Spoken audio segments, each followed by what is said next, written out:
Trump turned it down. What does he do? He turns around, and after originally not wanting it, he's endorsing the same basic architectural structure, and that was under political pressure. So he did it under political pressure, one could argue. So Stephen A. Smith just exposed the biggest political myth in sports media coverage, that Democrats shut down government programs affecting sports leagues. This interview completely dismantles that narrative with hard facts. We're breaking down how Smith caught a Republican senator admitting Trump killed bipartisan deals. Publicly suggested that Trump killed your deal to pay TSA workers, a few days ago. You had told Fox News that, quote, we could have had TSA paid by the end of the week, but the president said no deal.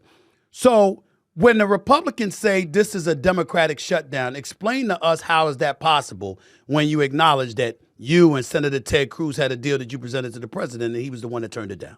This is devastating to the Democratic shutdown talking point. When you have Kennedy and Cruz, two hardcore Republicans, presenting a ready-made deal to fund essential workers and Trump personally rejecting it, that's not Democratic obstruction. That's executive failure sabotaging bipartisan solutions. But you've openly acknowledged that Trump has been a model of inconsistency when it comes to this issue because he didn't like it, but then he said he was all right with it, and then he comes back, he's not all right with it, or whatever. I'm wondering at what point, does no deals with the Democrats become no leadership from the White House? At what point does that happen, in your estimation? The pattern is unmistakable. We saw identical flip-flopping during Trump's Iran crisis, threatening massive retaliation, then accepting ceasefires, then expressing frustration when they collapsed. This inconsistency creates chaos in both domestic policy and international relations, making effective governance impossible. Because if you want to remain in office and you're hearing the footsteps of Alexandria Ocasio-Cortez, creeping up on you. I mean, look at what Trump did. Like you said, you and Cruz, you presented a bill. You presented an option. To end this shutdown. It was a damn good option. Trump turned it down. What does he do? He turns around, and after originally not wanting it, he's endorsing the same basic architectural structure, and that was under political pressure. So he did it under political pressure, one could argue. What's wrong with understanding that Chuck Schumer has to deal with the same plights? This hypocrisy exposure is brilliant. Trump bends to political pressure constantly, from his Supreme Court picks to his foreign policy reversals. Yet Republicans excuse it as strategic flexibility. But when Democrats respond to their base, it's somehow weakness. The double standard is glaring. Do you believe that the Democratic Party is at the mercy of the quote-unquote loon wing of the party? But I'm asking you, do you believe it's because of that they're fearful of them? Or do you believe that MAGA plays a role because we live in a binary system and it's one side or the other, so they have very little choice because what's going on your side of the aisle? He's forcing uncomfortable self-reflection here. Smith has positioned himself as anti-MAGA while acknowledging both parties have extreme wings. By making Republicans confront their own extremist problem, he's exposing how MAGA influence has made reasonable governance nearly impossible on the right. The president will address the American people on the Iran war soon, tonight, 9 p.m., Senator Kennedy, with his approval rating at an all-time low of about 33 to 35%. Any thoughts on what he'll say, on what he should say, sir? Those approval ratings reflect Trump's Iran policy disasters. Smith has called Trump an unmitigated disaster and pathological liar, harsh words that carry weight because they're based on observable failures. The public clearly sees through the inconsistent messaging and empty threats. So you're clearly against boots on the ground. You don't want American soldiers in Iran. The question cuts deep because Trump specifically threatened bombing Iranian cultural sites, potential war crimes under international law.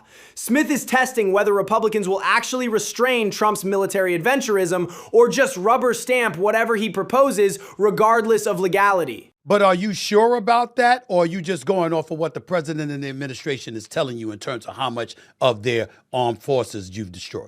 This journalistic skepticism is crucial. Rather than accepting military claims at face value, the questioning here demands verification.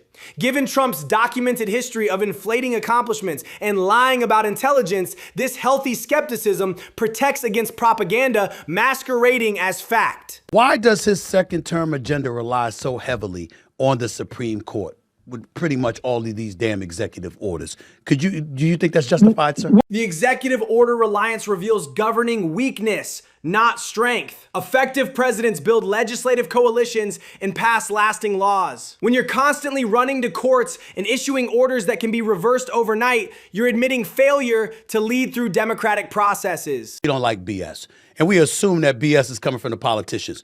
When it comes to you, I don't think anybody looks at you and sees what you said and think that you don't mean what the hell you say. Smith's ESPN contract actually gives him unique credibility here. Unlike politicians calculating their next move, he can speak truth without worrying about donors or primary challengers. That outsider status makes his criticism of both parties more honest and harder to dismiss. You said before that sometimes the majority means all the fools are on the same side. I'm quoting you here. I wrote down this quote that you said once. The majority means all the fools are on the same side. Right now, is your party governing effectively or making the same mistakes you've warned about? Using Kennedy's own philosophy against current Republican governance is masterful. If the majority can mean all the fools are on the same side, then Republicans blindly following Trump's chaotic leadership perfectly fits that description. The senator's own wisdom condemns his party's behavior. Whether it's because of what some folks on the right would label Trump derangement syndrome or something else, how concerned are you because of the vitriol aimed in the president's direction, in my opinion, sometimes justified, sometimes not? How concerned are you for the GOP as the midterms approach? This balanced approach makes the criticism devastating. By acknowledging that some Trump criticism goes too far while some is justified, Smith establishes credibility as an honest broker. When someone with that track record delivers harsh judgment, it carries real weight. I like listening to him because I know that he means what he says. That's all I can ask. Really, to be quite honest with you. You understand? I disagree with them sometimes, but hey, I appreciate the candor. We need it. No question about that. And what he said in that last remark, he's absolutely on the money. We all know it's true.